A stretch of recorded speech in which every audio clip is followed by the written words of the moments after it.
Welcome in, everybody. This will be episode 4 of the Cougar Digest podcast. I am one of your friendly hosts, Rob Sellers of CougarDigest.com. Sorry, getting everything set up. I'm also joined today by our old digital dude pal, Kevin, and also today joined by friendly volunteer, Gatlin Stewart, who's joining to do some X's and O's with us, whatever. How you guys doing today after last night? Oh, it was rough. Well, I thought it went about as well as I thought it would. Hate to see some of the things we saw on the field, but that's why we're here to break it down a little bit and talk a little bit about what happened last night and what's going to happen moving forward. Gatlin, overall, what did you think? Obviously from the 30,000 feet view, what did you think? Yeah, as hard as it is to say, I think there were some good things early. Obviously, I think everyone can walk away saying the defense looks much better than, we kind of maybe expected coming into the season, right? Right. That's certainly a positive. I think if you keep those guys off the field a little bit more, probably have an even better showing, right? There's certainly positives to walk away from. I think Mark Scott is going to get a head coaching job at some point. The things he's done year in and year out with the special teams is really impressive. So, certainly not only negatives, so, and the atmosphere was great. I had a great time at the game. So, Yeah. It depends obviously what you're going to ingest and all that. And let me preface everything by saying, I understand there's a lot of people upset, stuff like that. People are frustrated, all that good stuff. We all are on the board. We see everything. I know I read everything that gets posted on there, and so I understand the frustration for sure. I don't want anyone to assume that we're trying to explain away anything or clear the frustration up or anything like that. It is what it is on that front.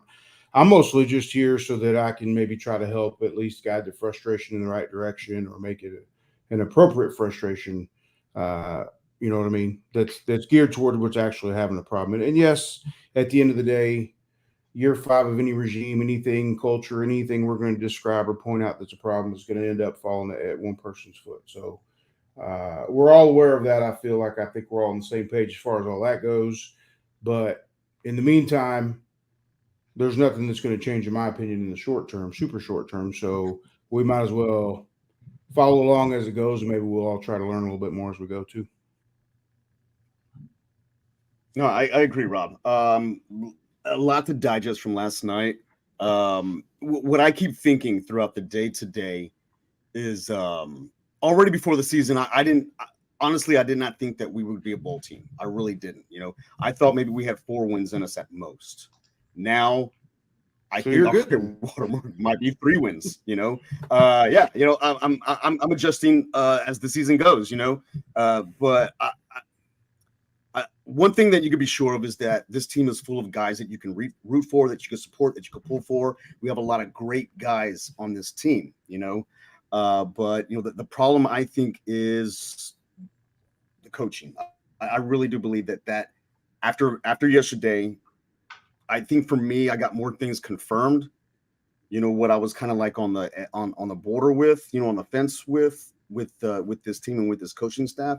And I think last night, for me personally, it just kind of confirmed a lot of things that I was thinking already. I want to say, to an extent, I think you're right. And what's up, Alan? I see you commented over there, by the way. When I said on the board today, I felt like it almost wasn't like I was kind of surprised when I was reading the board last night when I got home. I knew everyone would be upset and all that. That part I kind of expected, but I get all that. I think I put it on the board. It feels just more deflated. Like you said, I think a lot of people just came to terms with where the team is at the moment and what the situation is in a way. So it almost was less anger than I would expect, and more, like I said, it just felt a little deflated. Yeah. And I kind of got that sense towards the end of the game too, on the field a little bit. Yeah, for sure. Yeah. And now, of course, it's, if you change those expectations, which you kind of have to, because if not, it's just going to be a long season for anybody who's watching this team thinking that they're going to get to that 6-win mark. Things are going to have to change quite a bit from what we've been seeing the first 3 weeks. And I think for a lot of people, they're just waiting for November to come around when basketball season gets started up. and they're just going to deal with this team, as much as they're going to put up with it as much as they can until they can shift their focus. Let's start talking about what we saw last night. And what I wanted to do first was I did want to throw some stats up on the board that we can take a look at and just really now, these are of course the stats for the full game. It's the team stats. It's not so much individual stats or anything like that. And whenever I get pulled up, there we go. It's up on the board now. Okay, so when you look at the stats, okay, if you're just looking at it from this perspective, we got dominated by TCU, and I think it shows in the scoreboard also, right? Giving up 564 total yards, 314 pass yards. We can't stop the run. They got 250 rush yards. They had 35 first downs. We had 12.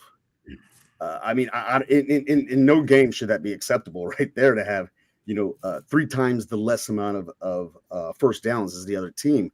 Our third down efficiency wasn't all that good. I think we're sitting around 25%.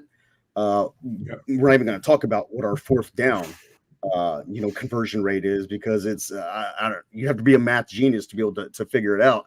That small percentage number. It's just none of the numbers are good. And the problem is, and again, it's just it's the play call. When it comes down to me, it's just the play call. I think that we have enough talent, and I think we saw in the first half that we had talent to keep up with them. But it was I think just some of the coaching decisions on some of the third down plays, and even the fourth down.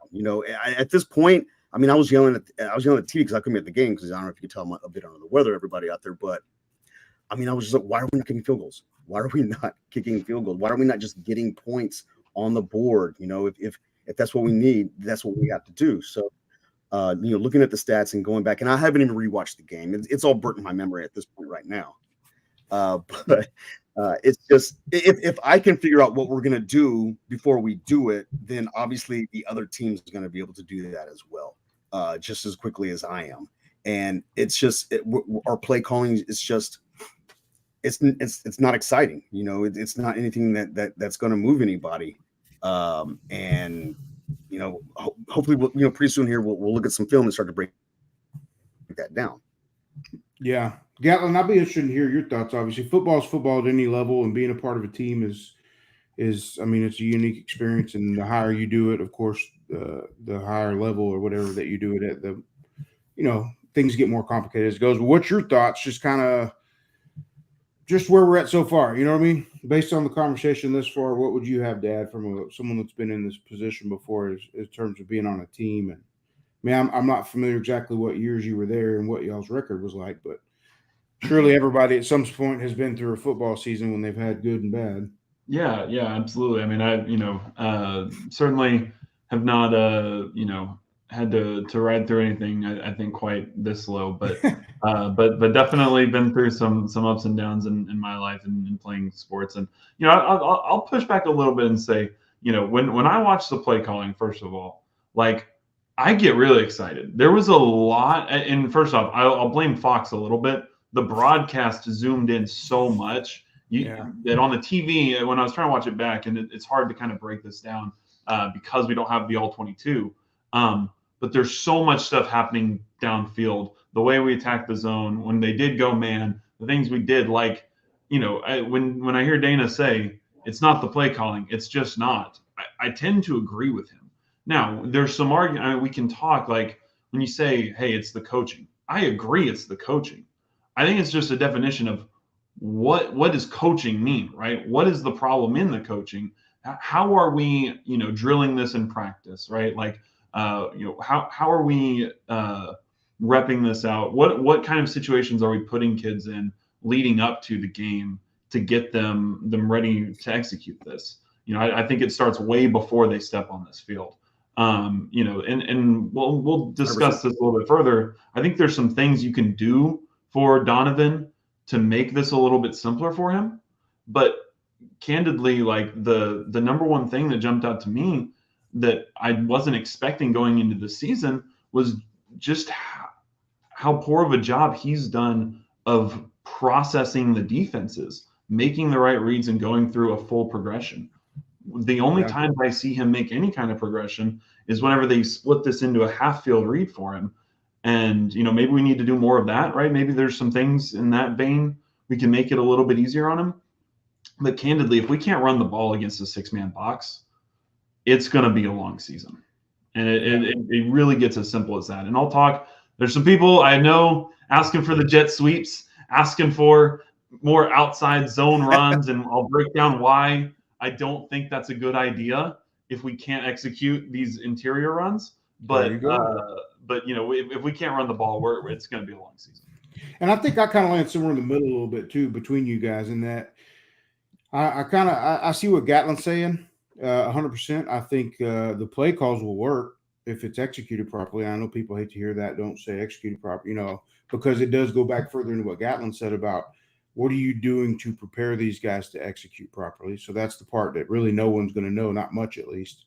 But Right. I think the play calling that he wants to use will work if you have the right people in place or it's executed properly. It just becomes the gray area question that I think everyone's kind of in at the moment is at what point do you start adjusting things because this isn't working, and how long are you going to stay with this current path when this is the result? I think that's and maybe this might be a good time to kind of talk a little high level about like how do you put together or how is a game plan put together, right. So kind of at a high level, like we're not going to see, especially in the middle of the season, Dana do something totally different than what's already been Right. seen. Because the install takes place ahead of time. Exactly, way before the season. So Yes. even coming into the week, right? So we have this whole playbook. On any given week, when you look at a call sheet, you probably have 30 plays that you can run max, right? Right. Because going through the week is when you're installing these plays. Trying to dig something out that hasn't been repped over and over again in practice leads back to the execution issue, right? If we want them to run something that they haven't been practicing all week, even if it's a better fit for what the defense is trying to give us, the odds of us executing that well are very low. And you only have so much time throughout the week to kind of put that stuff in. So as much as fans are going to hate to hear it a little bit, we're kind of married to this right now. And you can go back and say, okay, well, this falls at Dana's feet. We should have, had better evaluation of what Donovan was going to be able to do coming in and, installed things differently. Right. And as many excuses as we can come up with, again, I feel like, and if I feel differently in the moment or you do or whatever, same with Kevin or anybody, point out if you don't feel like it falls at the coach's feet. At the end of the day, basically, you can be right and still lose your job over it. But, I mean, that's a whole different conversation, to be quite honest. In terms of when and how and blah, blah, blah on the job, I think everyone's aware of what the situation is with the buyout. And as it sits here today, it's not something I got to consider all that much, to be quite honest with you, from my end, because it's not like I'm expecting anything to happen right here. Right now, that goes to real quick. I wanted to jump in and make sure we did address some of the questions real quick. But John asked earlier, if you make a move, would you do it in the season or not? Yeah. Me personally, I don't see it happening in the season. I guess the ultimate worst case scenario would be a loss next week, and I don't feel in my heart or brain at the moment that that's even on the table. And if it is, we'll talk about it then. But making a change in the season's bad. And I know you're what the point you bring up about recruiting is, but you can't send anybody else out recruiting anyway. If you make a change, you can only send position coaches out. So unless you wipe the whole staff out of there, which again goes back to everything that's been coached, it's not real practical to do that at this level in the middle of the season. But I hear very good questions. I hear it come up a lot, and I mean, that's fair. Does anybody, for the most part, do you guys agree with that? It's kind of difficult to do that in the middle of the year. Yeah, I think the only reason you would do it is if, there's a conversation about if Doug Belk is the guy who, gets an opportunity to take it over. Maybe you want to, give him some time and see, does that kind of change the energy around the team? But if this is going to be a kind of wipe the slate clean decision, then you're right. I mean, you punt this at least a year until the buyout goes down. And nobody wants to hear that, of course. And I don't know. I mean, like I said, I've been on record saying that I thought a poor year this year without a bowl game could get him there this year. I've had conversations with people I feel like know what they're talking about and told me that's probably not possible. But I mean, I'm going to wait and see how it plays out. You know what I mean? When I feel like that shifts and it's truly not possible, I just, I've been around this for a while. As both of you guys have at least been around these boards and stuff for a while, and I know it's pretty heated at the moment. A lot of unhappiness. So, man, I know that falls on somebody's ears along the way, somewhere other than mine. So, I'm sure we'll see how it gets. You know what I mean? Yeah, I've tried to stay away from the board last night and today. I was surprised. I kind of knew what to expect. I was a little surprised. Yeah. So, yeah, like you said, it hasn't been as crazy as usual. Go ahead. Yeah, what you got, Kev? Yeah, it hasn't been as crazy as usual. And speaking on, that question, John Dalton, thanks for the question. Really appreciate it. And Richie Rich and Alan Tran, thanks for, being in the chat, and thanks for, typing out some thoughts, some questions for us. I was thinking about it a lot this morning, like whatever the buyout is, 14, 16, whatever in the millions it is at this point right now. It may disappoint a lot of people to think this, but Coach Hogerson will be our coach going into next year. I just don't think that anyone's going to pull the plug on him yet. And I don't think it's going to come from, Mr. Fertitta. I don't think he's going to, do anything about it until the contract runs up. And I have my reasons on thinking why he's going to do that. And if anyone's going to do it, it's going to have to come from someone else's checkbook, not Mr. Fertitta's checkbook. That's what I think right now. And I get the people's upsetness over him for sure. Just all he does outside of that for the school, though, even if he's wrong on this and it goes at his feet type deal in terms of whose fault. I mean, it's tough to be mad at a guy that's done that much for the program, all programs. No, I agree. I agree, and he's given his own money back to the program also at the same time. So, Coach Hogerson has done a lot, but, when it comes down to it, he gets paid to do what? Win games, right? He gets paid to recruit and to win games. And if you can't do those two things, then, they'll find another coach who will. It's the cycle of coaches, right? So it's not something that hasn't been done in the past. But I don't think it's going to happen. I don't think it's going to happen before the end of this year, and I don't think it's going to happen. If it does happen, and we get off to a bad start next year, it's probably more likely that we may see something. I'll be honest, just kind of reading the tea leaves. Like when I look at what's happening with recruiting, I think Dana feels pretty confident that he has until 2025. When you see the way they've kind of not punted on 2024, but said it's clearly going to be a very heavy portal cycle. And they're already kind of making this full court press on, guys to surround with Jamison Kitna. Kind of feels like that kind of situation. Yeah, for sure. You're 100% correct on that. Yeah. There's a lot. He's pushing a lot. He's doing a lot of good recruiting for the school. Kitna is. Definitely. I see on there, Alan too asked about tempo, and I know Gatlin, that's something you addressed a little bit in that first video you did on the Rice stuff. Just do you want to talk for a minute? Just share your thoughts on what tempo is used for and how it's not really. There's no opportunity to use it thus far because the offense has been so. Yeah. So I mean, that's kind of at a high level, like tempo. You watched a kind of masterclass in it with TCU on that very first drive, where you get a team on their heels with a big play, you go quick, you kind of get them stuck in a look defensively because they don't have time, A, to substitute, or B, to change whatever the call is on the field because TCU already has something in. And you actually saw it on the play where Isaiah Hamilton got beat deep. It was a miscommunication. I think it probably should have been cover two. That safety should have helped over top to the boundary, and instead he kind of came inside. I think there was like a post or something underneath, and it just ends up being a busted play. That's you feel like it was more of a pass off there by Isaiah. Yeah, exactly. That should have been cover two and Isaiah sitting in the flat, and instead he kind of realizes, oh shoot, I don't have help over top. And he has to turn and run. Right. So that's kind of what we want to use tempo for. In order to do that, you have to have big plays, or not even necessarily big plays, but you have to make completions and have positive yard runs where you can get the defense on their heels. And just at really no point did we do that with any kind of consistency.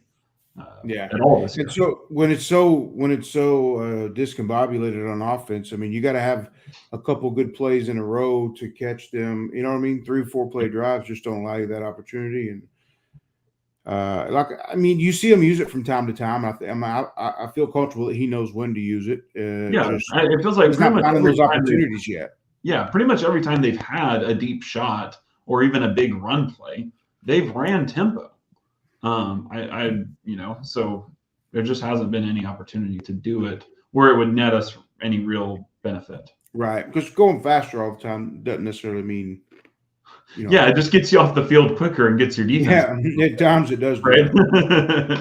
So that's a good. Hey, another good fair question there. I'm glad you posted that too. Do you expect to see Coley? I kind of semi-addressed this a little bit on the board, veiledly today, but I think there's a chance we're going to see some. I think in a perfect world, they would love to have seen Coley already in a game, to be quite fair, just because depth-wise, backup-wise, Coley's still somebody that just doesn't have much experience back there. And by this point, he's probably pretty familiar with the playbook. He just lacks the actual in-game reps that make you get better by, living and dying, making it. And again, it stinks that you're may look at that as an option and you're going to have growing pains, I feel like, either way. So behind the scenes, they're likely, they're evaluating, they're having those conversations. We'll see how it goes. I had heard there was potentially a little bit of a change in reps in practice last week in terms of the distribution of reps with quarterbacks. So we'll see if that is something getting prepared for the future or just being ready for whatever. Yeah. I try not to read too much into that when I get a partial thing like that because I don't always have the whole picture. On the surface, that makes sense, like they may be preparing for some sort of change, or they were just maybe hoping that he was going to be in the game at some point by now type thing. So, and they're just looking to get him some more reps because he hasn't. So, as you know, like Gatlin, I think he gets it too. The speculation for me, we can get in and speculate on things all the time, and I don't mind speculating. Just it's really tough to know what's going on inside a program, even when you feel like you have decent access or you're a part of it. I would bet even I run across conversations with people that are inside the program that don't know what I'm talking about and proves to be true later type thing. So it's just, it's a big family. It really is, but it's not so tight knit that offensive guys don't always know defensive guys what's going. That you kind of hang with your own crew, your own position group or whatever. So. Yeah, and I will say this to the question, like what we're kind of getting at behind the question of will we see Lucas Coley? If you're looking for something to put at the feet of Coach Holgorsen, it's how in the world in year 5 of Dana Holgorsen is this the best option that we have? Yeah. Right? I mean, we heard all offseason, Donovan was the guy that Dana Holgorsen wanted in the transfer portal. Yep. I mean, that's a problem. Because the guy can't read a defense. Yeah. So my brother-in-law played Division I college football with me. He was at the game with me last night, and just asking him, kind of, hey, from more of a quarterback perspective, what do you see as the problem? And his kind of quick words to me were, yeah, the run game isn't great. The offensive line is giving fine amount of time in the passing game, and Donovan is missing reads. He's not walking through a progression. He's taking too long to make decisions, too long to make throws. He's late on throws. His accuracy is off. And now there's a lot that TCU is doing to cause that. Right. But at the end of the day, if this is if Lucas Coley is not better than this, we are in trouble because it was not good last night. Yeah. And it wasn't all Donovan's fault. I don't mean to point the finger that way. Right. But there's plenty of blame to go around in the execution department. The times that Donovan was on target, we have drops. But that's not what you hope to see from a guy who has 2 years of starting experience in the Big 12. And again, like Clayton Tune, I'm willing to. Obviously, you don't have much choice, but I'm willing to give some time to develop on the job. Like Clayton got better as it went along, and I kind of thought early on that he had the skills. I kind of made that known, and there was a time that the year that they opened and lost that opening game to Texas Tech, when I think that was everybody's kind of biggest doubt point at that moment. But kind of that was for him move forward. But you saw steady progress along the way from there. He started doing things better. He started doing this and that better that translated a lot better to the field. And you're going to have to see that along the way to justify keep going. You got people will be, I think, a lot more patient if you're showing progress. Yeah, well, and and I unfortunately, think, last night you didn't see much of any progress. yeah, and I think the one difference between kind of that Clayton Tune situation in 21, kind of that watershed moment, and Donovan Smith is with Tune, it was never a question of his mind. Like that's why Dana's quarterbacks always get drafted so highly. Is hey, if you can work this offense, you see an NFL offense. Right. Tune's problem was always actually more his arm. Like, especially you see it now as he's gotten into the Cardinals, like, he reads the defense very well, but his ability to make some of those deep throws and, there was always the issues where he'd have just a horrible duck and, that kind of stuff. Like Donovan, it seems, has the arm strength. He has all of the physical measurables, traits, everything you'd want. And it seems to be a little bit more between the ears. Not to say that you're right. I mean, look, it's only 3 games into a brand new, very complex offense. Right. But, it's a different challenge in a different way that I think he has to grow versus what Clayton Tune was struggling with. Yeah. And without knowing the whole story behind the point you bring up about the quarterback situation where they're at, you had obviously people will remind everyone the other opportunities that were out there in the transfer portal. And you were right. Dana did. He chose Donovan early in that process and kind of zeroed in on him. If you remember, I think he was one of the first guys to come around and get mentioned as soon as it happened, and then pretty much everyone's waiting for it to become official. But the only thing, and I don't know if it would have helped, to be quite honest with you, but Maddox Kopp, of course, transferring out. I don't know what he would have developed into. That's debatable, of course, but that in my opinion hurt the depth. But it's kind of hard to hang your hat on. Oh, okay. Well, if he only would have not transferred out, everything would be hunky dory, and that's not the case. Yeah, I've always wondered what happened there. If that was did Maddox get impatient, or was there something between the staff? Yeah, I'm with you there. I've never. It's one of those deals. I feel like I obviously know Maddox from the recruiting process and could reach out to him, and I'm sure I could ask.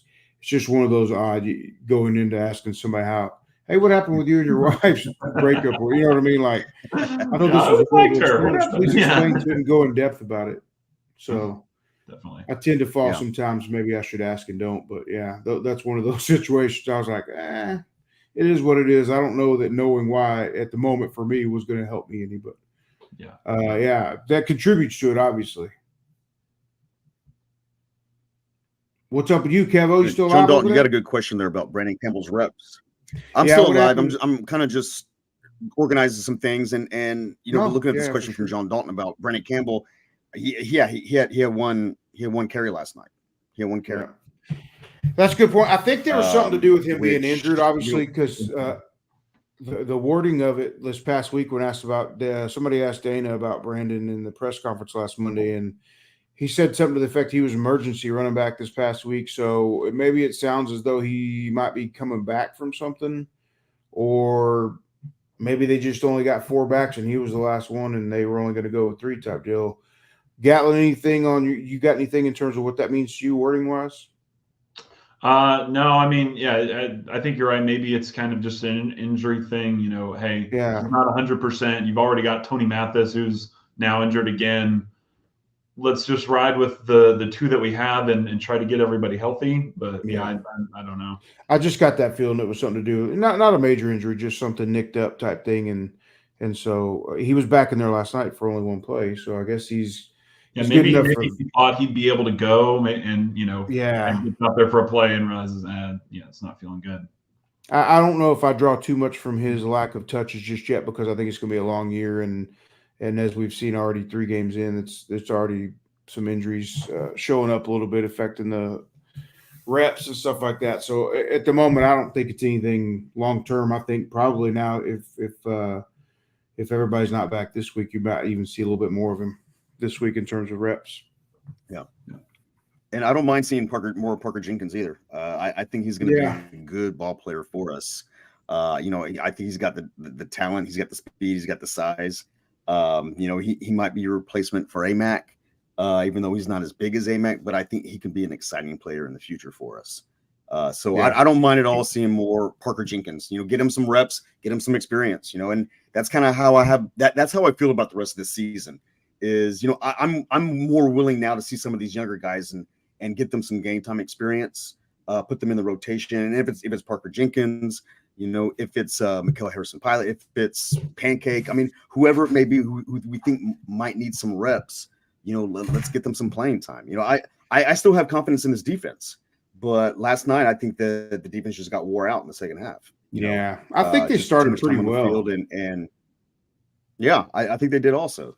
We were competitive in the first half. And like I mentioned before, a couple of those fourth downs, which we'll get into in a second, but you just turn those into field goals, and at halftime we're down by 1 with the ball, to start the third quarter. That's for me, that's where coaching comes in making the right decisions. I like the aggressiveness, and I wrote that in my notes as I was watching the game. I like the aggressiveness, but I also wrote, what's the definition of insanity? And it's just, you just can't keep running the ball up the middle, I think it was in the third quarter also, when we're deep in our own, field, we got, the kicker who's putting it out of the end zone, and you do 2 runs almost up the middle, out of the end zone. And I probably would have rather seen a short pass just to get some space, on a first down right there. But of course, these are things that I was thinking about as I'm watching the game is why aren't we doing a couple of these things a little bit different? We know that running the ball in the middle isn't working. So that's a good kind of like inside baseball thing to dive into real quick. So when you talk about that kind of like situational football, right? Being up on your own 1, the kind of mentality of that drive is not likely to score a touchdown, right? It's first get a first down, okay? And even before that, it's get some room to operate because you're in such a danger zone right there. Even a quick throw, if that thing is tipped up, that's a potential pick 6, like guaranteed kind of thing, right? A safety, like, so you kind of have to have your most conservative play and hope to just get 2 or 3 yards, get some room. And if you get a first down, okay, now we've got some room to work. But more than anything, like realistically, you're probably playing field position there. It's can we get a couple first downs, flip the field so that we don't put our defense into a bad spot coming on the way back, like if you think about like in soccer, right? Like you're not constantly trying to press to go have like a shot on goal. Sometimes it's, just trying to work and create an opportunity and knowing when to try and make that attack. And so there's kind of the field position game of it that's going on too. Yeah, that's exactly what I was thinking. We just need room. We just need room back there, to operate. Exactly. Gatlin, I know you were going to potentially have some plays to break up or whatever. Were you able to get that ready or whatnot? I didn't check in with you early enough, but yeah, absolutely. If you have some stuff you want to go through now, probably just about good a time as any. We're about a half hour in, and we're got some folks in and asking some questions, stuff like that. So if you want to do that, then I will give you the floor. Kevin, do whatever. If you want to minimize me, go ahead and do whatever. Less of me might be a good thing. Well, I was going to jump off just to whatever, a little bit more, but it's however you want to do it. The digital I have no problem with Gatlin. I have no problem with Gatlin taking the lead here on it either. Yeah. So, okay. Yeah, are you able to screen share? Yes, I believe so. So let's try this real quick. Everybody, again, thanks for everybody who's in the chat, who's talking. Looks like we got some more people here in the room. We appreciate you coming in and listening to us, complain and talk about last night. Exactly. So if you're here with us, thank you. Please, like the video. Please follow. Check us out on Cougar Digest. Whatever you got to do to support us, we appreciate everything that you guys do, and Everyone here with us right now, definitely appreciate you being here with us. Spending your Sunday evening listening to us talk a little bit about football. So can you guys see the screen and everything okay? Yeah. Okay. Well, we need to add it to it, so I'll go ahead and I'll do that.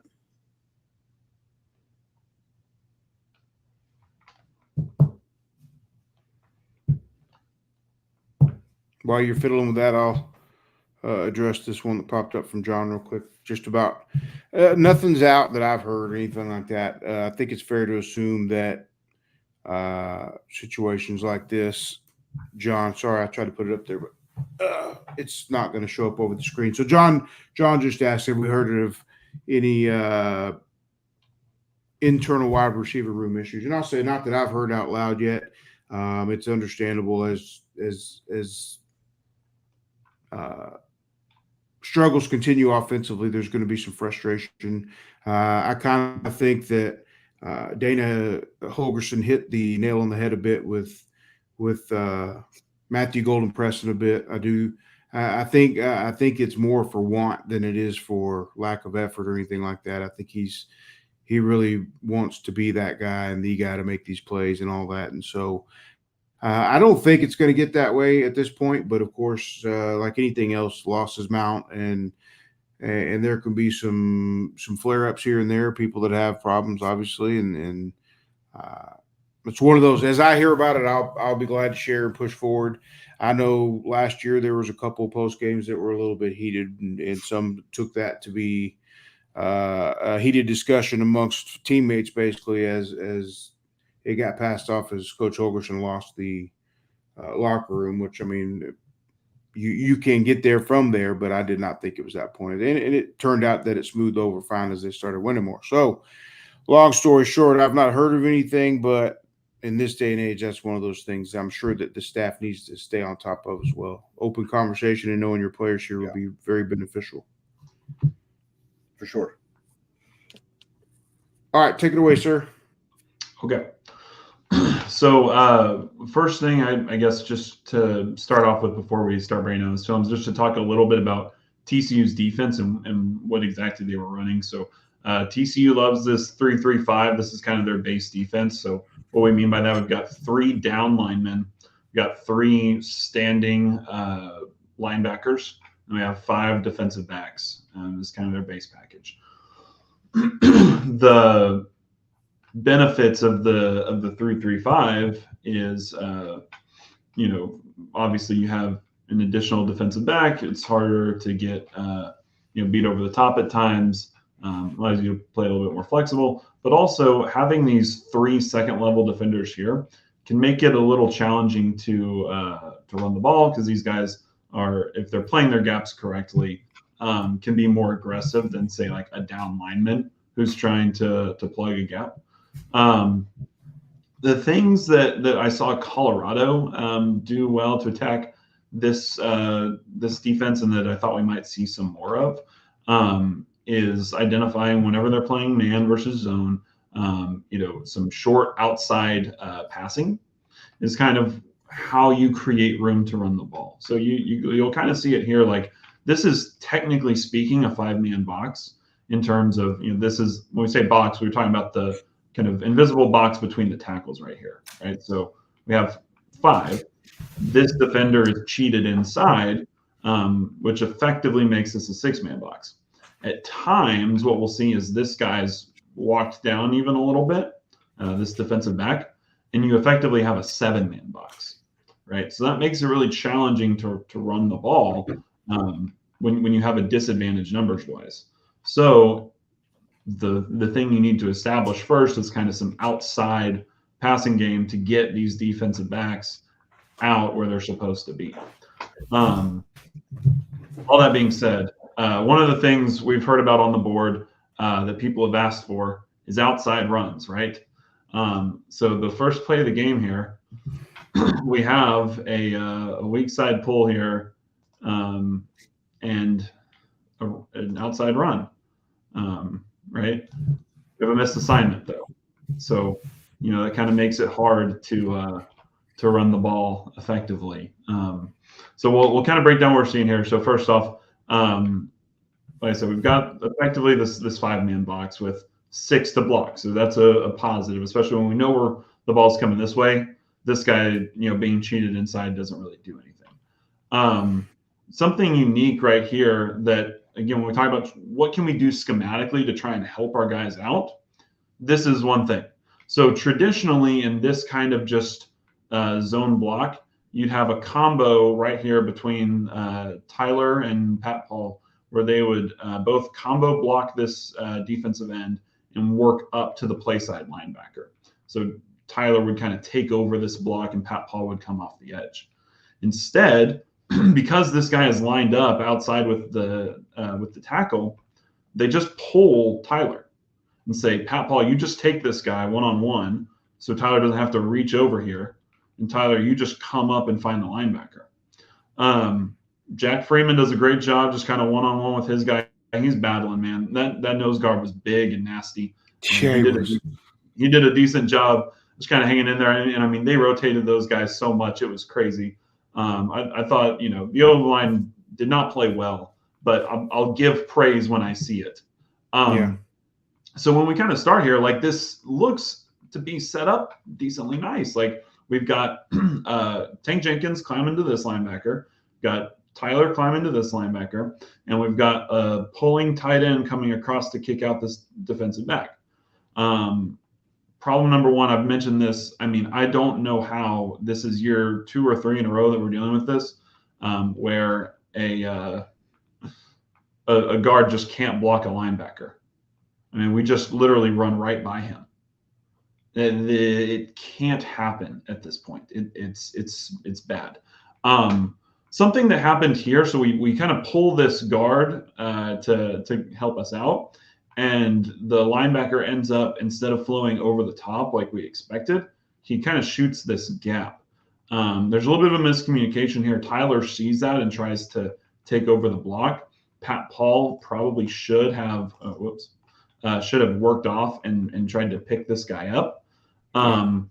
It's tough. That's a really challenging kind of communication to make, but it's one that you need to at this point. So at this point, Matt Burns probably could have tried to turn up and pick this up instead, but this guy shot the gap fast. So just kind of gets blown up really quickly. But I just wanted to point out, like, okay, so we try to run the ball to the outside.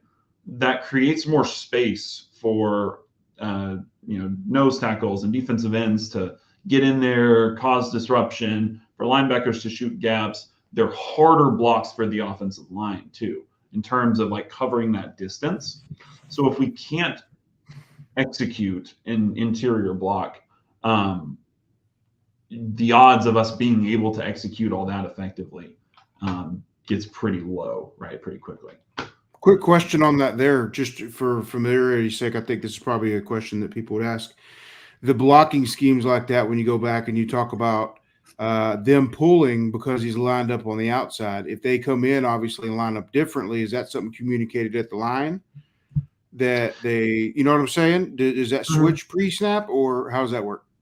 Yeah, I mean, obviously it's gonna differ for every room that they might have different calls or whatnot. This, I think, is a pretty clear thing. Like, we knew with this play call, we're only running this against this look, right? Like this was kind of especially a scripted thing, right? So how in the middle of the field, right? You get the ball in the middle of the field to start.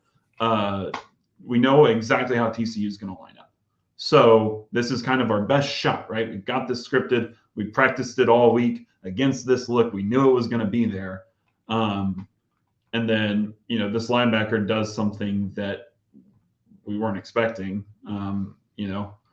That's kind of unfortunate, honestly. But the cue should have been communication right there. Tyler did his job and kind of worked over because the linebacker doesn't flow, but Pat Paul needs to see that and come off right now at this moment.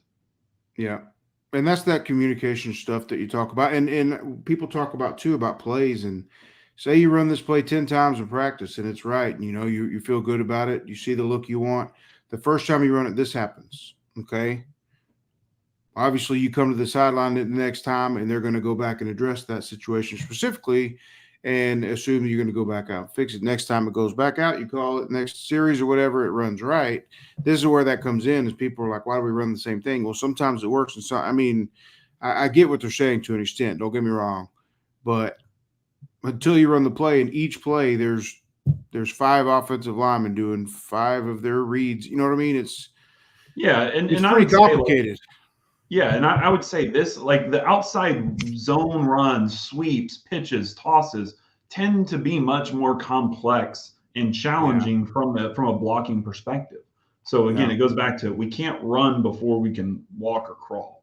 That kind of becomes a challenge. Now we can do some things throwing the ball to the outside to kind of simulate outside runs, and UH did somehow. Like we'll see it as we break down this film, but I do just want to shout out Jack Freeman here, because this guy is big and nasty. He knocks Jack Freeman down, and Jack gets back up and holds his ground. I've been very hard on Jack Freeman at times, and so I just want to. I thought he did actually a pretty good job. Obviously, he got beat plenty, and whatever. But I just want to shout out, Jack has grown a lot over the last year or two. So I want to give him his flowers. Well, we'll jump ahead here. I won't go through every play, but I just had a couple here at the beginning that kind of are worth talking about, especially since this is the kind of scripted portion where it's like this is supposed to be good stuff. Exactly. If you're thinking we're going to be able to execute plays, these are the ones we should be able to execute, right? Right. So real quick, we'll talk a little bit about some just kind of coverage stuff here. What is Donovan looking at? So from a coverage perspective, quick way a quarterback kind of IDs the field. Is it open or closed? Meaning 2 high safeties or 1 high safety. That tells us a lot about where the holes in the defense are going to be, what we're going to attack. So here we see 2 high safeties. There's a foot, but yeah. In case you can't see him on, there's foot sticking through there. Yeah, he's right there. Yeah. Shout out Fox. I wish we. Thanks for the zoom in, Fox. Yeah, exactly. So the other thing you can kind of ID kind of right off the snap, all of these guys' heads go to their man for the most part. If it's zone, all of these guys' eyes are going to stay sitting on the quarterback. So like this guy, for example, this is like a cover 2 man with like a spy, and they spied Donovan a lot of the game to kind of limit his ability to run and scramble. And you'll actually see that on this play. So everyone turns and runs. We've got the 2 high safeties who are kind of playing the zone help over top, and then this guy's watching for Donovan to run. When I talk about like Donovan's ability to read a defense, make throws, he's at the back of his drop right here. Okay.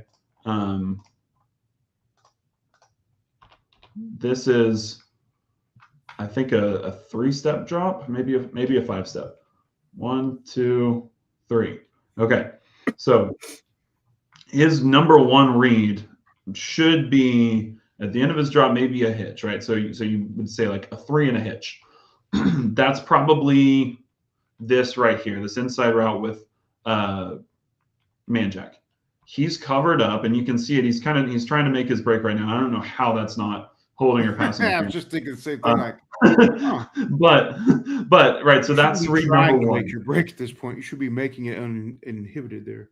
Yeah. So and this is what I talk about with like a half field read. So we've got 2 players over here. I think it was just like a little out and up concept or something like that. Donovan's not even looking over. That's not part of the equation. To try and simplify what he's reading through, we're only reading, and it may be you have 2 different plays depending on if it's, man or zone or cover 2 versus cover 3 or whatever, right? So whatever the defense is running, that's the side of the field that you're going to work. So you have like a zone beater and a man beater on the other side, right? So this is the side of the field that's live. We've got this kind of in route, a go route, and then a deep dagger route, or like a deep in breaking route. This is just to kind of take advantage of, again, like man coverage with help over top. We send the go route so that the safety has to step over and help that. What that frees up, and again, we can't see any of this. They'll run it on the replay, but Matt Golden is wide open here. Real quick though, just so we see where it is. Matt Golden leaves the field right there. The linebacker has turned his back at this moment. Look at how much time he has, okay? He does not have to run yet. He still would have had plenty of time. And this is where that spy comes into play, by the way. So now let's go see. They show us the. Good job, man, Jack, by the way, coming back and trying to help on that. No doubt. Because that wasn't his route. I mean, I noticed things like that, so I don't mean to cut you off there. Just I see things like that. It is. I think that some of the receivers don't do that enough. One of the announcers just touched on it the other day about. I want to say it was maybe this game. I don't know. Everything runs together some days. Anyway, somebody pointed out just recently they need their receivers to do a better job of getting back and working back to. Once it breaks down, you got to. Basically, it becomes back to our football. But go ahead. I just saw that Man Jack came back there and it did a great job of getting back and trying to help. No, and in general, like a team that has wide receivers who are willing to hold blocks on the outside is kind of like a good versus great thing, right? Like, yeah, you know, that's how you turn a 10-yard run into a touchdown. And I don't think, you know, there's times when our guys do that well, and there's times when they don't. So that is a good thing to call out. But so remember what we saw from the quarterback angle, right? So now watch, again, we've got this kind of go route where he's pulling, right, the safety over here, Matt Golden, wide open. And he runs this in-breaking route. I mean, still, this safety is over here preoccupied. He's 10 yards off of the ball. Donovan had plenty of time. He was in no hurry. Oops, sorry. And just decided to tuck it and run. Yeah. So, I mean, again, from a play calling perspective, right? It's the right play against the right defense. We ID'd it correctly. We turned it into a half field read for him, made it as simple as possible. And you read it 1, 2, 3, and he just looks at 2 and goes, never mind, and tucks it and runs. I mean, you know, that's tough. That's fair. And then you stack that on top of, okay, you got 3 plays basically. I mean, everyone's like, you know, go out there and get in your offense and all that, but 3 plays, okay? So what down was that that was second. Okay, second. So first down, that was the first one we went over, right? Could have been a gain, but didn't communicate well. So then you're put in second and 11. And then you got that. So you got third and 11. I'm just go ahead. I jumped a little early on that, but it's going to feed into how hard it is, because if the next play's identified and ran properly, and then the ball gets there and it's dropped, see what I'm saying? It's one play was the O-line fault, one play was a bad read, and you build out too early, and then the next play is you got hit in the hands and you dropped the ball. 3 different complete mistakes, and all of a sudden it's fourth down, you're punting. Everyone's like, why is the offense not run smoothly? No. Like, how much of that was on play calling? Yeah, and you know, this is actually, fortunately, a great play. This is the Sam Brown, you know, deep poster out. But great. I want to talk about just kind of what we see here. Like, you know, how do we get to that, right? So, you know, again, right, we look at the safeties. Okay, so too high. This is either cover 2 or, you know, some sort of man coverage. We see this kind of press, which tells us this is probably some sort of man. Yep, and we see everyone kind of turn and run. This is the spy. We've got some underneath stuff. We've got this go route to pull this safety. We've got another go route out here somewhere. No, that's what it is. It's Man Jack. Man Jack runs a seam route. So the safety on that side of the field comes down. Sam Brown right over top, man versus man, outruns. I think that's maybe Avery Helm. That's a matchup we like. And huge play. Yeah, and again, right away, what do we see? Tempo. You know, anytime we had a positive play, we tried to run tempo and get some momentum. But you got to have a few positives in a row for it to work right. Yeah, exactly. And so I actually want to point out like how this run play plays out real quick, because again, you just talk about being able to take advantage of this and run the ball. This is just a simple inside zone run. So we've got, I think that's the guard. And again, I apologize. It's kind of hard to see all of this. Right. Without the, for offensive line, you really like the end zone view, where you can kind of see all of their steps and where their hat placement is. But basically, we've got a combo block from the guard and tackle who are working up to probably this linebacker. And then we've got a combo from the guard and center up to the backside backer. Tight end's going to take that other back. Yeah, there you go. He did right there, 82. Yeah, exactly. Right outside. Matt Burns. So this linebacker shoots the gap, and we just let him kind of walk by us. I don't know why we tried to bounce this back this way, except for I guess Pat Paul gets beat pretty bad, it looks like. Pat Paul didn't get beat much. He played a pretty solid game, but there were a couple times in the run game. Yeah, that's a tough ask on him. But yeah, the moment you see that, that's kind of a cut it back, where we kind of give ourselves pushed inside. Yeah, we kind of, this is one of our better pushes actually, in terms of getting a little bit of on the right side. Yeah. So like it's tough. We just get beat across face, and that play's dead from the beginning. So you can see Pat's body. You can see his reaction to that. Some guys do a good job of hiding their displeasure with things, and some guys don't. Yeah, and so let's see. This one, okay, this is another run, and they give us the end zone angle. So I promise we'll start to skip ahead a little bit here, but I want to show like this run situation. And also, so again, we get down into this situation here where we're basically in the red zone, and everyone is banging their head against the wall saying, why are we running the ball back to back? I want to throw it. Well, here's the challenge with the 3-3-5. If it's a pass play, they're dropping 8 most likely. Maybe they bring some pressure, but you've got 8 defenders covering a very small amount of space. Mm-hmm. So if these guys don't have to worry about getting beat over the top, it gives them the ability to cover us up, and it's hard to break open even against man coverage. In this 3-3-5, if you don't have any sort of threat of running the ball. And again, so against Colorado, Colorado was able to run the ball in the red zone, and TCU started switching to a 4-2-5, which brings a linebacker down onto the line of scrimmage over here. Basically, this guy would walk down, and that opens up the middle of the field for shallow crossing routes or, things like that, to attack in smaller space. So we kind of have to be able to run the ball in these. And that was a traditional knock on the old air raid offenses and whatnot then too, is that they went fast until they bogged down, didn't have room to operate, and then they couldn't run the ball because they had small receiver. Right, pretty much a on point there.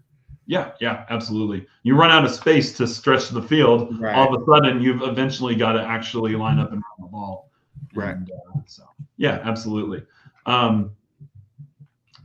So we'll let this just kind of play out. This is a great run by Stacey Sneed, but I want to cut over they show us the end zone angle, which is a little easier to break down some of this offensive line stuff.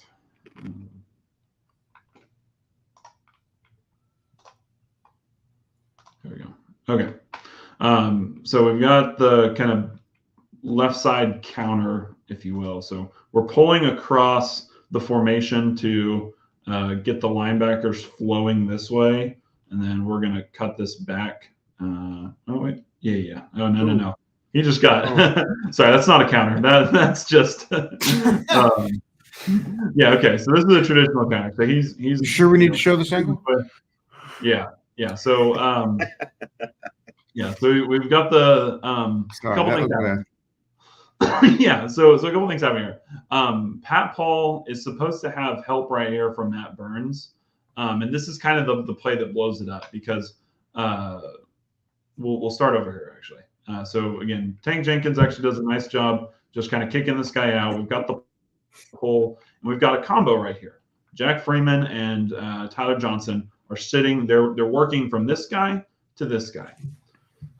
Tyler Johnson is way too impatient. So if you can kind of see his angle of attack right here is way back here. Okay, he's trying to like meet this guy where he's at. He needs to just kind of sit in this hole and make sure this guy doesn't pass or cover up Jack Freeman's face and meet this guy once he flows over. And I'll show you why here in a second. So we've got this kind of combo block up to the play side backer.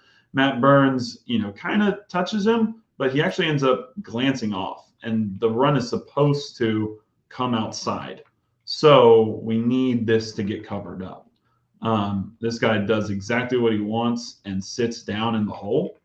So Unajay actually tries to kind of give him an arm, but Unajay is trying to kick this guy out. Right, I was about to say, it's not Unajay's job. It looked like that he missed as well, but he actually tried to fix the spot as he went by and saw it happen, and he tried to at least help because it's his job to get out for 4, right? Correct. Pat Paul is turned 45 or 90 degrees. That's a loss. This guy is sitting up, plugging his gap. That's his responsibility. And we get beat. And now, if you see right here on this cutback, imagine Tyler Johnson, kind of the guy who flows over top of him.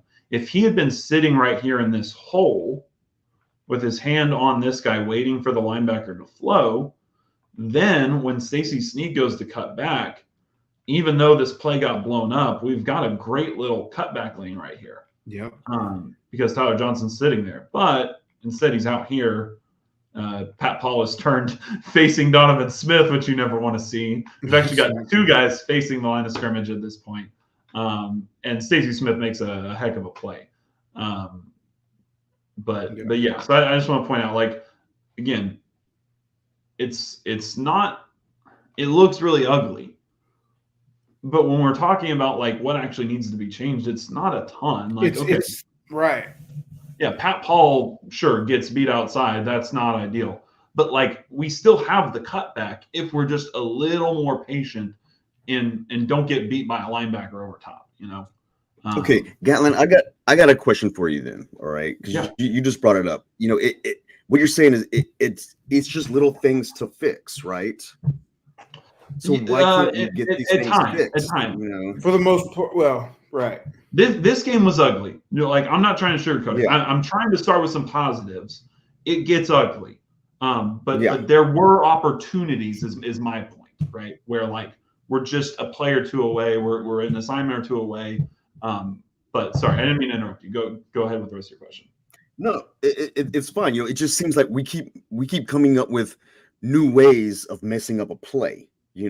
Like if there was already like a book of like how to mess up a play, we've already gone through. We're adding a new chapter to it. It feels like sometimes during these games, and that's what worries me about this is that we're not able to fix and then we just create new ones whenever we may fix these other ones. So it's just it's confusing. You say here and there it's just little tweaks, but they just keep compounding each other, and we've been seeing it for 3 games.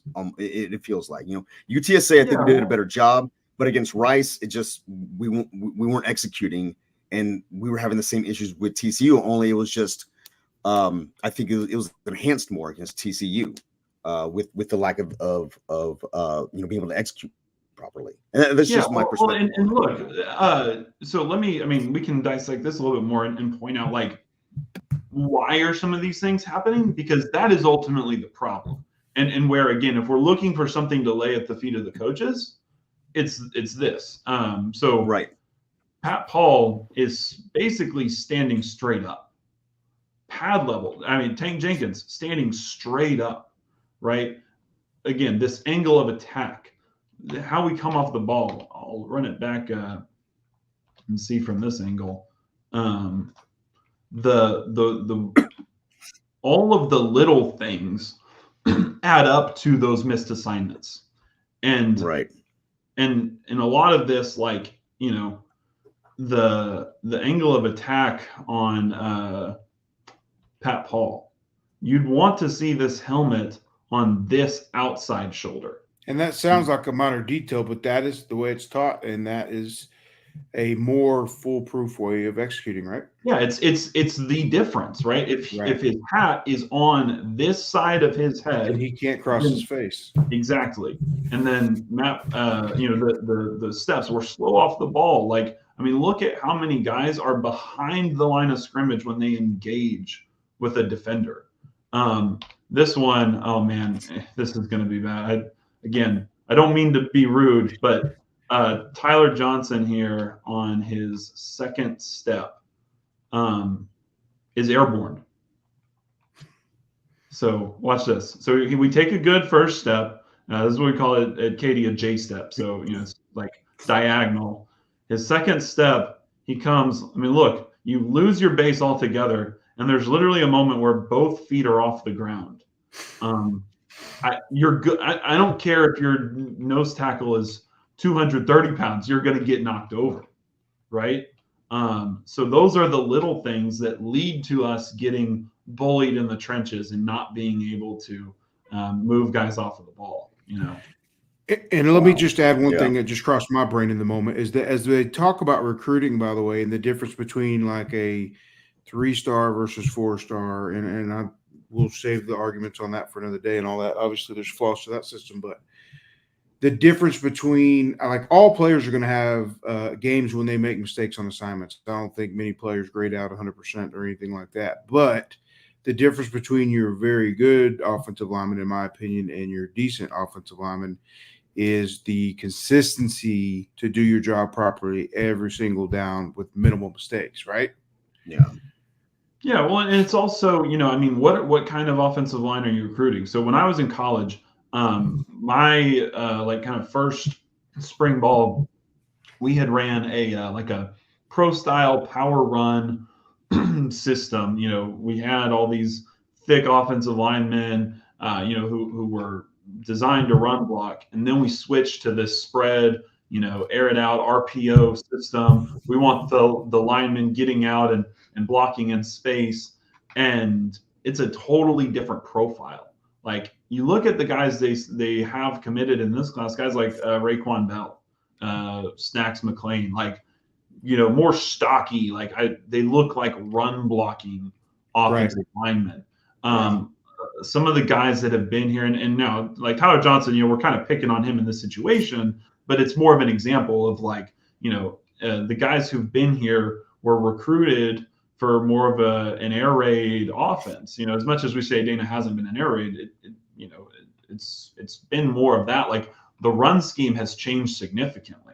And so these guys are making as much of a change as Donovan Smith is. So as much as, hey, there's continuity, these guys are old, we're asking them to do something that we haven't candidly asked them to do prior to this. So, and that comes with the change in Agavi. Yeah. So it's a hard thing to learn, and fortunately,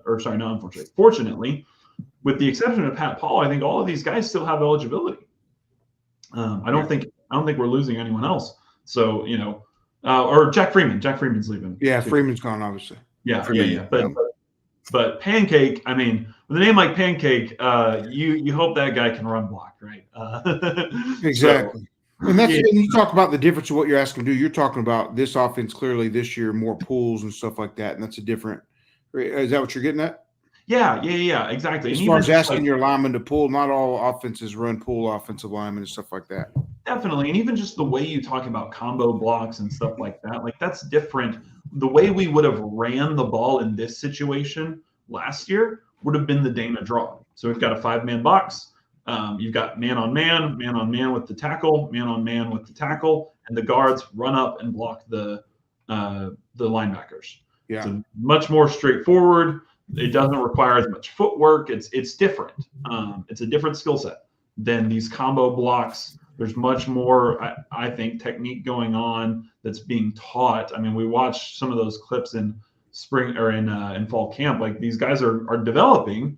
They're getting better, than last year. It's just obviously we're taking a big step up in competition, and they're not used to it. What they're being asked to do. I think Unajay, even from last game, like his angle of attack on pulls looks better. The way he's approaching this inside out. So he looks here first Right. and tries to give some help, and then has a better angle of attack on this guy, where he can use this outside or inside shoulder to get a kick out. Whereas if you're coming more wide, it's easier for this guy to get inside of the block. So, all of that looks better. There's positive change going on.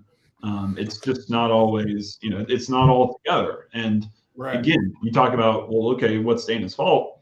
Hey, in year 5, it should probably be all together. That's a very fair criticism. I'm not trying to defend Dana in the fact that all of this is not being put together or anything like that. I'm just pointing out kind of what's happening, and that, like, hey, should we have waited this long to make changes? No, probably not. But we all begged for changes from last year. Here's the reason we don't always want changes, because it takes time for the roster to turn over. It takes time for guys to learn how to do this stuff. So, and specifically offensive line, of course, is unless someone can show me otherwise, I see that has always been the toughest spot to recruit to. It's specifically tackles. I mean, to get quality tackles, it's tough. And no one wants to talk about it, but I'm a little nervous about next year at tackle, candidly. I mean, we've been very spoiled to have basically 8 years of Josh Jones and Pat Paul. Pat Paul played as a freshman, right? What happens when that baton has to get passed? Yeah, which tells you already they're going to have to be back in the portal again, because he's Pat Paul's not coming back. Jack Freeman's gone. They've got his replacement, but now is about the time when they're going to want to start looking for who's going to be that center after Pancake and get him in the system. And like I wrote about last week, I feel like it's the biggest thing they missed in games like Rice and even a game like this. And I don't know. I don't even understand at the end of the game, they finally switched the offensive lineman out late in the game whenever I guess they felt it was finally – I know they didn't give up and they kept pressing offensively, but they switched the offensive line out, and I'm looking out there to make sure who's the twos out there. And I'm looking left to right, and I get in the middle, and Jack's still in there. And I don't understand per se why Jack Freeman, and that's something, I'll ask elsewhere type thing. It's not necessarily a question here, but it makes you wonder, because a guy like Pancake's going to need to be depended on potentially this year, but for sure next year. And he's never taken a live snap. If Jack goes down next game, then obviously Sam Houston's a little bit different, but you don't want his first snaps because of an injury to come against Texas or really anybody in the Big 12, to be fair. But I feel like those opportunities you miss by not putting games away or not handling easier teams the way you should that's when you miss getting those in-game reps that these guys really grow from. Put that on tape so you can go back and look at it. Yeah. So I don't know. Hey, Gatlin, I got a question. All right, you're the one who's breaking down this film for us. At what role? And I don't know if you're noticing this at all. But it's a question that I have now about the productivity out of our tight ends. Also, what role are they playing in these schemes whenever it comes to blocking and maybe misassignments or something like that? Is that something that you've taken a look at also, or is that something that maybe you just haven't been paying attention to that much whenever you're breaking it down? Yeah. I mean, the tight ends in the run game, I think they've done a fine job. I'll say I think Matt Burns has done a better job than O'Loughlin. Okay. The tight end that I've seen, I mean, it's been very limited action, so I don't know, right? But like, I've liked what I've seen out of Logan Compton from a blocking perspective in the very few reps that he's gotten. I kind of wish they would give him a little bit more of a look there. But they definitely, it's very clear they like those three guys in different roles there, right? So O'Loughlin, they line him up out wide and kind of manipulate him with man jack in the slot, some things there. Like, so they like him as a receiving guy. And Matt Burns and a little bit of, I think it's Brian Henry, more so for blocking.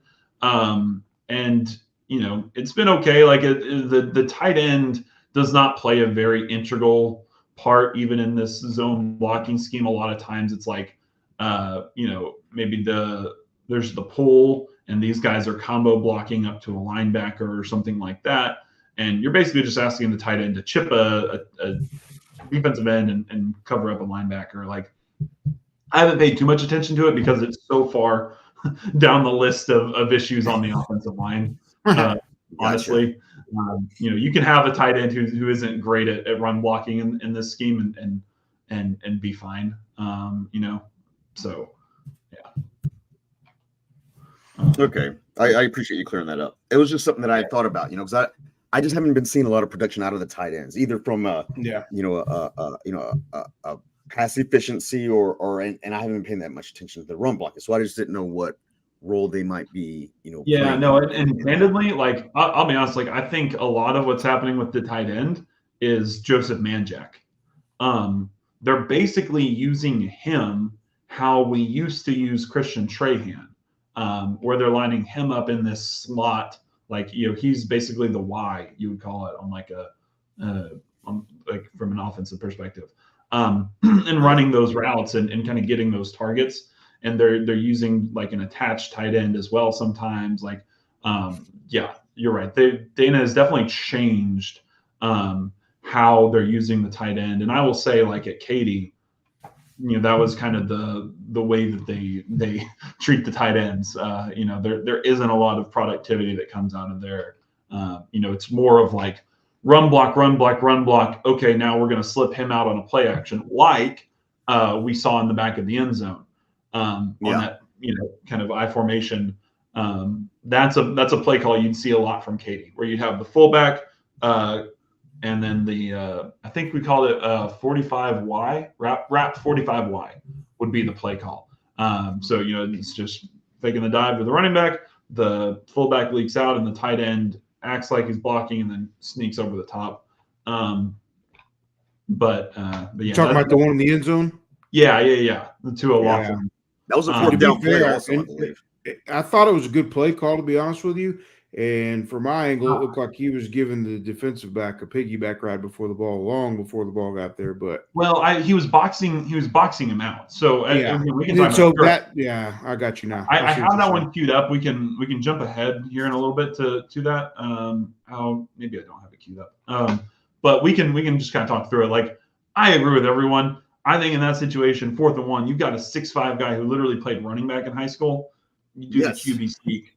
But if we're dissecting what actually happened on that play, I think Donovan needed to throw that ball earlier.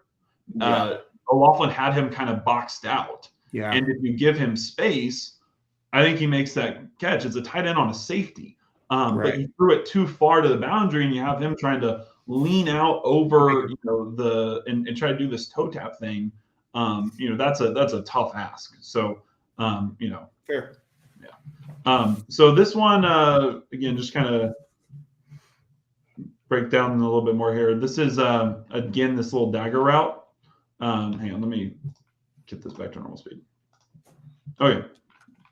So right off the bat here, we see this is some combination of man and zone, I think. No, this is zone. This is just zone. Now, something TCU did do is they would take like Josh Newton and put him out wide and play man coverage, and everyone else across the board is running zone. But I don't think they did that here. I think this is just like a cover 2 kind of situation. Where are we though? 2017. Okay. So this is the Matt Golden dagger route that he actually hits him on. But I want to point out a couple things. First off, Yep. Go ahead. Sorry. Yeah. So first off, it's late. So like when we talk about like progression, again, we've got this 1, 2, 3. He goes through 1, he goes to 2, and he holds it. So he's got the back of his drop, a hitch, and then another hitch, and then he steps into this throw.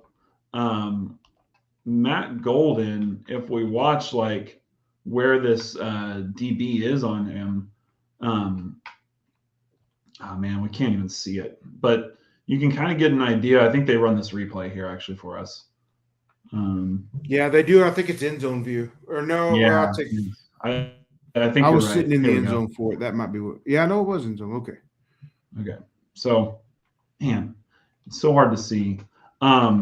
I mean, just again, the ball is so late. Like He when was he open comes, for he was yeah, open when for he a comes big out of one. that break, the ball needs to be there because now you're throwing him into coverage. It's behind him, and again, just the way that he works through his progression is just slow.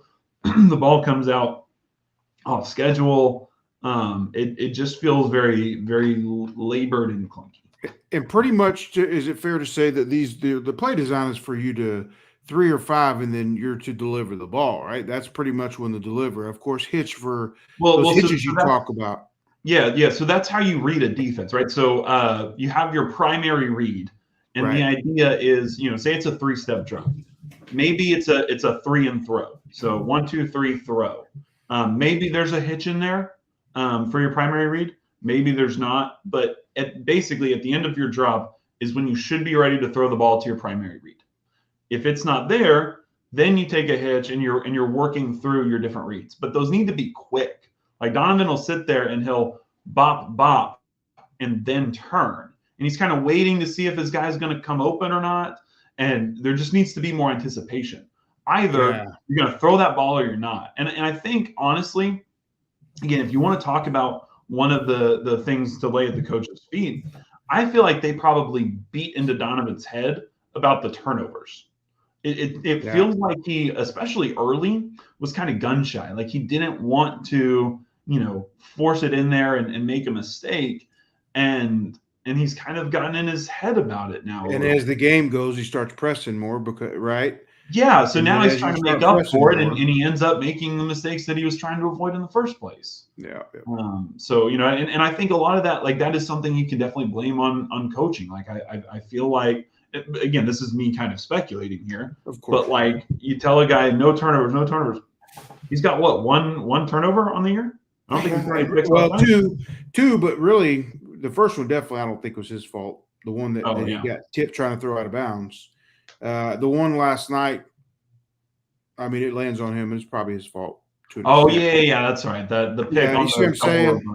yeah. Right. Now, it's not like he threw into triple coverage and got picked off.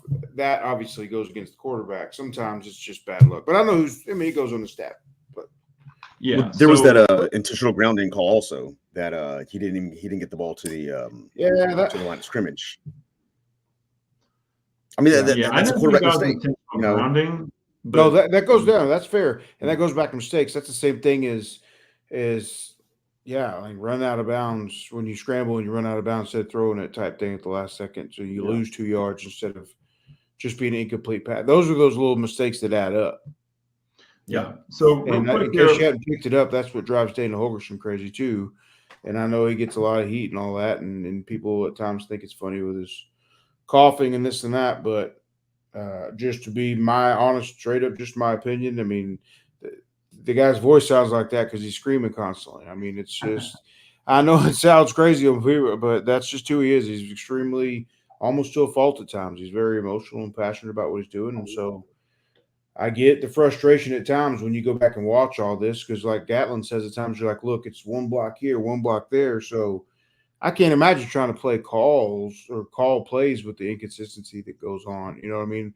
I would go crazy simply from trying to figure out what may or may not work from each one. But of course, that's why you get paid the money. And at the end of the day, like we've said so much here lately, it's only going to fall one spot when it all goes south. You know what I mean? When it all ends up, only one person's getting fired here. So now here's an opportunity to kind of give some hope to the fans about like how do we correct this? Like, what happens from here? This is, again, when we're talking about like you have maybe 30 plays, but you run them from different formations and do little things to change them. Last week we ran, and I broke this down. I don't know if anyone remembers. There was like that little bubble screen where we had Man-Jack stacked right over Matt Golden, and we threw the bubble, and guy just kind of blew up the play before it even got started. Right. So this week they, I hope they repped that a lot because we had multiple different times where we tried to throw the screen and it got blown up. And we get a little bit of redemption here. So we give Man-Jack kind of a better angle to attack this, to be fair, which is, again, a nice coaching adjustment. We run this out of a different formation. But right here on the snap, we get just a great blocked kick out, bubble, first down. Right? Is that an adjustment on the run? Do you think Golden cut that inside more? Is it normally supposed to go up the middle, or he just no, once you catch the ball, you find your hole? Yeah, a little bit of just kind of find your hole, but you can tell this is a tunnel screen versus like maybe a bubble because the offensive line is coming, inside, and that's kind of where this kick is supposed to go. So you just know your help is here. So you get back to the help, and you find it becomes your natural instincts from there, right? So Golden kind of turns this up. He sees this hole. Now he could have turned it up here, but you've got this safety sitting right here that probably eats that up. So he just kind of knows this is where his help is, and figure the rest out later. He turned the Jets on. He knew 57 was coming right there. No doubt. And again, real quick, like just to give some flowers where we can. If you're wanting to, I bet U of H probably doesn't watch much tape from this game, honestly. It's probably one of those situations where you just say, like, from a player's perspective, just move on, guys. But something that we do see here that I would play over and over again for Tank Jenkins is this right here. This is a boom. You can do it, Tank. We believe in you. That's just a block in space is something that Tank has struggled with a lot.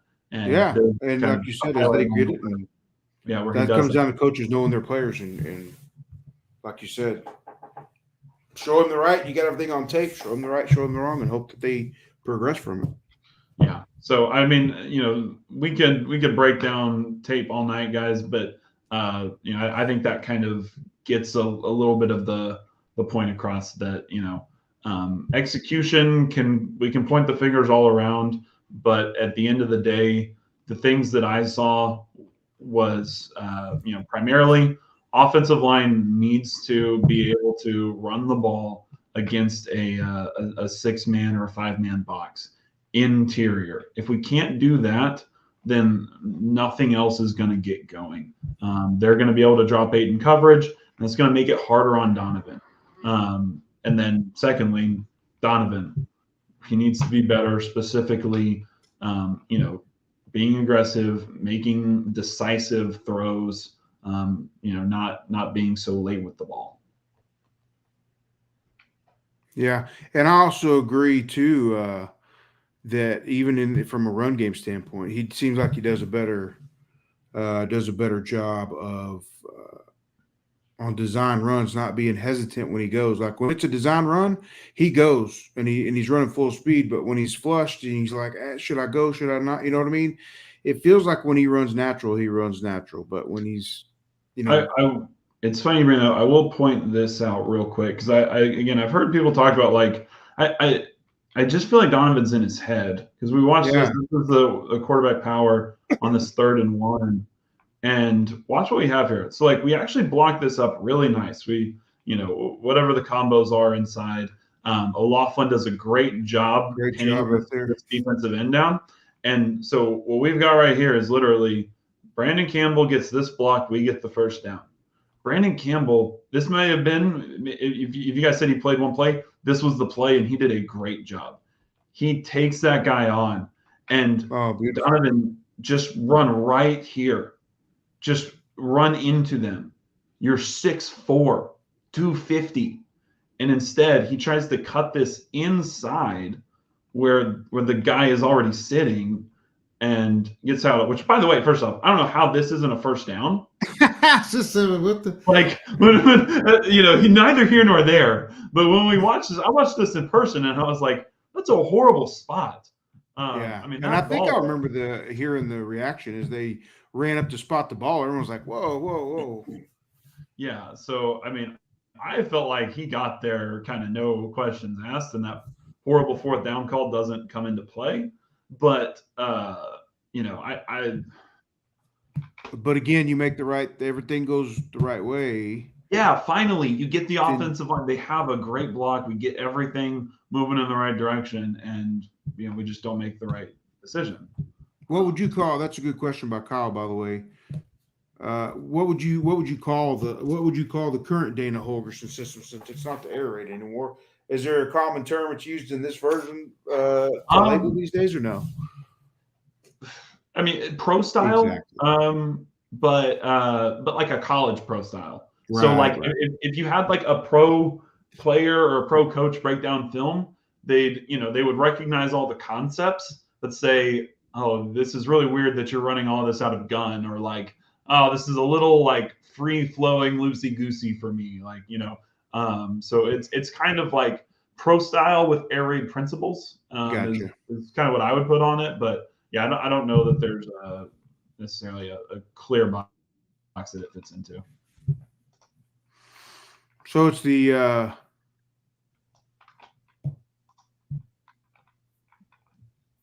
sorry, I was reading some more of these comments and whatnot. I got you. He's been responding. Yeah, I was waiting for you to finish that Sorry, thought, you Rod. threw me off there for a second. I'm like, I didn't say that. Anyway, you're good. I'm slow on the uptake there. I got you. Kevin's been responding. I appreciate that, Kevin. Anything else, or you guys? I mean, we're an hour and a half in. I know it feels like we could go on forever. I know everybody's time is important and stuff like that. And I hope everybody just kind of takes this. I want to, we just want to try to make it a little bit more of a educated approach, and it is what it is. Not everybody's going to be interested in it. We talk about this with this is the offensive side of it. We're going to get Coug 30's offered to come on and do some defense on a different day, just because he wasn't available today, and so I know he's one of those guys like yourself that has knowledge, and I know people get frustrated and it gets thrown back in their face. I don't feel like anybody does this in order to say we know more than you or this and that. It's more about just understanding how different the game of college football is, and for me, more everything that can go right and wrong on one play. And like Gatlin points out, there's times that it's really close, and you can see when you go back and watch it that, all right, if they can pound this guy and get him into get this into his head, and he does this differently every time they run that, then that's what's holding it back. Yeah, and I think it can improve still. I think there's room to still improve. It's just going to be an uncomfortable growth. Definitely, and I kind of point this out more to say, like, I understand as a fan, like being frustrated that things aren't going right and not really understanding why, right? And so the kind of common things are, well, we need to bring in the backup quarterback, which I don't know that Lucas Coley's the answer, right? I mean, I feel like I trust the coach's evaluation. Donovan's the best we have. He's the best we have. Right. They're not trying to put Yeah, but just to understand, like, hey, if we could just take Dana's play calling in a vacuum and change everything else about the program, I would take it. I don't have a problem with the play calling. I have many problems with Dana and the way he runs a program, the way he, motivates his players and, operates as a CEO, like many problems there, and all fair things that we can discuss on the board and rant about, and I'll be right there with you. But I watch the play calling and I say, it's not the plays themselves in a vacuum.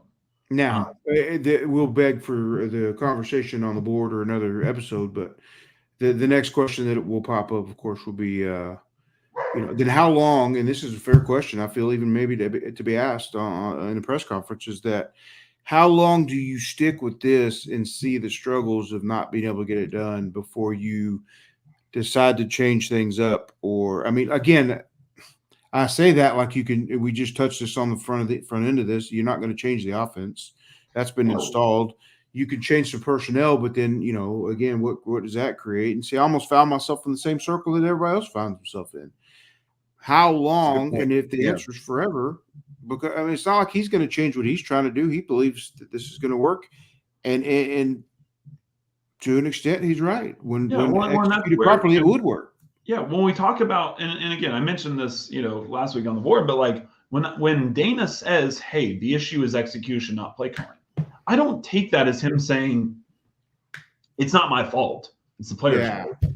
What I think he's trying to say, and what I would try to frame it as, is we need to do a better job coaching these guys to execute the plays, right? The matchups are there. And again, you ask for changes.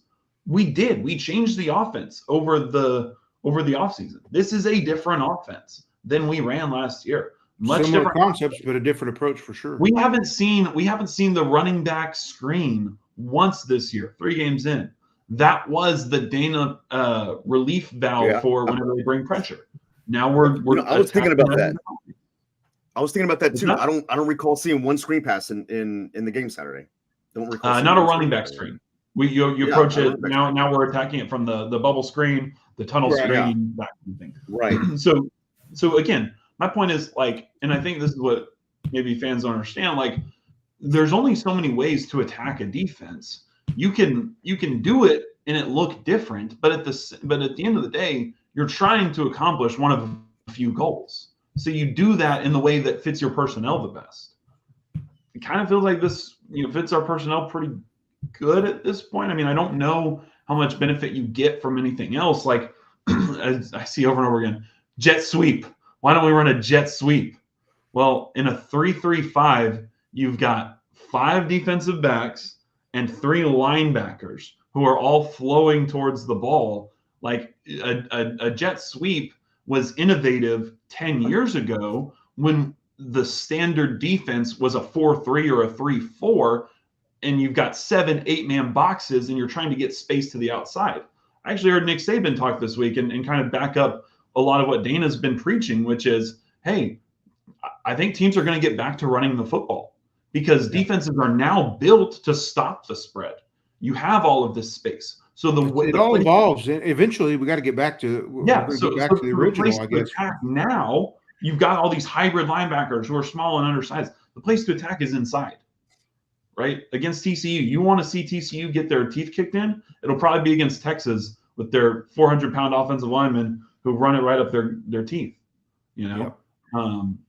So the edge runs, you're just not going to get much from that, especially if you can't. It's more complicated, and they probably feel like if they can't get the simple stuff done on the inside or whatever, there's no sense in it.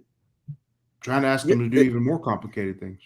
Yeah. But how much more simple can you get if you need, if you need 1 yard or less than a yard? Why can't we just put this 6'4", 240-pound quarterback? Yeah, any thoughts on that, Don? Well, that's one. And have him just reach over. Yeah. In terms of sure, I mean, 4th and 1 and having him in a shotgun versus under center. Other than going the wrong way when you do that. Yeah. I will say, like, so as someone who played center, the one thing you're a little concerned about is if you're always running out of gun, all of a sudden you're under center. If you don't have that mesh point down, like there's you risk fumbling the snap and stuff like that. So, again, you go back to, hey, we can do stuff outside of our box, right? So they tried the shotgun, it didn't work. Next 4th and 1, they do go under center. Right. And you're right. Maybe I'm not defending. I think 4th and 1, Donovan Smith quarterback dive is the call. But to just kind of add a little bit of color to what is going on in that conversation, that would be my answer. Is you're concerned about fumbles or we don't do this. Push up front as well, right? You got to have a decent push out of the center in order to be successful with that. Yeah, I mean, I don't know. I'm with you guys that I think that's 6'5", 250, like everyone says, and I'm not. Yeah, I mean, what they say, I might be able to explain away some of the bad decisions, but I can't. I mean, like that. I'm with you, kind of. I don't know. This is where it kind of changes up us or myself. I'll speak for myself from other people on the board. When I don't know something, I don't assume. I just try to I'll maybe see if I can find out or try to educate myself in some way. You know what I mean? It's just a different approach to it. No. Let's just try it. Can we just try it once? Yeah, I mean, I think that's fair. We just try it once. That's all I'm asking. You know what? And I bet Gatlin's the same way. I see it sometimes a lot. Like, why don't we do that? And you feel like saying, please do it once so they can see what happens. You know what I mean? Like as far as the no, I mean, I think you're right. 4th and 1. I mean, that's got to be Donovan Smith money time. Like going back to just like simple. Like you're right. I do think if there's one criticism of Dana from a play calling perspective, I think at times he makes it harder than it needs to be, right? Like the 4th and 1, the 4th and 1 where we run the drag over to O'Laughlin. Is it there? Yeah. Is it a good matchup? Yeah. Is it a chance to kind of score, on like and get some momentum? For sure. But you've got this 6'4", 250 running back who can throw a ball under center. just do sometimes the simplest answer is the correct one. And right? I think that's where the frustration builds at times. Yeah. I do, and I think, you know what I mean.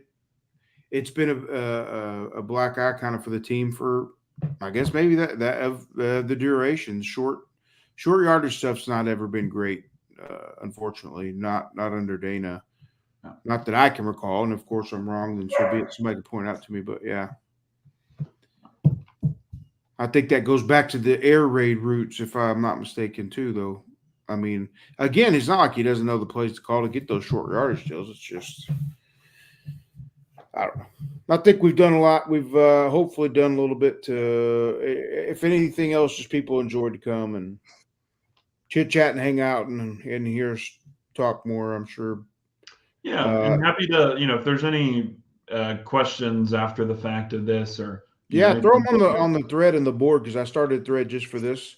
So when y'all go in there, if you have anything else, feel free to ask, and I'll just ask and be nice again and say, these guys, me and Kevin and Gatlin and the brothers on there, I don't think they're trying to be, I know it gets smug at times on there and stuff like that, and emotions get rolling in our back and forth, but I don't feel like anybody's trying to come and say, hey, you don't know anything, we know more because we played football. I don't think it's like that at all. Just the frustration builds and builds and builds, and some people just don't want to hear that as the answer. They just, they want the dumb down. We don't like the results, and so we're not happy about it. And I get that. So me too. Yeah. I'm right there with you. I want to scream and yell, let's fire Dana. But at the end of the day, like I think cooler heads prevail. We have no control over what happens there. So that's part of the frustration too. Yeah. So I think from a fan's perspective, it's like I just giving into that doesn't do a whole lot of good. So my offering here and what I'm trying to do is just say, hey, let's at least be miserable about the right things, and there you go. Yeah, we want to guide your miserable to the right direction. Yeah, exactly. Yeah. All right, hey, Gatlin, guys, you man, did a great job, man. You did a great job. I'm happy to have you on. I really appreciate it, man. And as we continue to do this, and we'll also get some defensive guys on too. I mean, it could be fun. You know what I mean? We can have a lot of fun with it, and hopefully some people have fun and learn a little bit and along the way, and we'll pass the time until whatever's next. Basketball season comes, right? That's right. Exactly. I knew someone's going to have to throw that in. Yeah, definitely. Well, thank you all guys. Right, guys. I really enjoyed it. No, really. Thanks a lot, Kev, obviously, for all you do to help. You've helped get this rolling. And thanks, Gatlin, for jumping in and sharing your knowledge. And let's just keep it rolling. You know what I mean? Next week's a different game. We'll have something different to talk about. So we'll do this as it's convenient for everybody to get in. And hopefully it scratches an itch or fills a need out there. Let's go win some football games. Go Cougs. Right. All right. Appreciate you guys. Kevin, I guess we're about done here. Yep. All right, guys. We'll see I want to appreciate. What's up? And thank everybody in the chat. Thank everybody for watching. And don't forget to like the video, please. Yeah, for sure. Like and subscribe. That'll help us, and maybe leave some thoughts too. Some thoughts and ways that we could do things differently, or for sure things like that, or some things you want to see. Some things you want to see also. Like Rob said, we're going to try to get Coug 30 on. Yeah, I've got some other players that have said they're interested. Matter of fact, I was talking with William Jackson on the sideline last night. He was there last night. I think he's probably done. He was trying to figure out one more year type deal and see, but he's had some injury issues that have caught up with him some. So I think he's probably done. But I mentioned to him the show, and he said he'd love to come on. So that's, again, I know some guys that I should be able to get on with a little bit more notice moving forward, and that'll be fun. We'll get a few guys in here and cut it up and enjoy it, right? I told you, Rob, we can get like 10 people on the screen. That's right. We can figure out 10 people. I don't know, with me interrupting all the time. That's 10 people just screaming at the same time. That's right. All right, guys. I appreciate it. Everybody that tuned in or tunes in later, appreciate it. Like, subscribe, let us know what's up so we can keep improving. Thanks, guys. Yeah, take it easy. Thanks, everybody.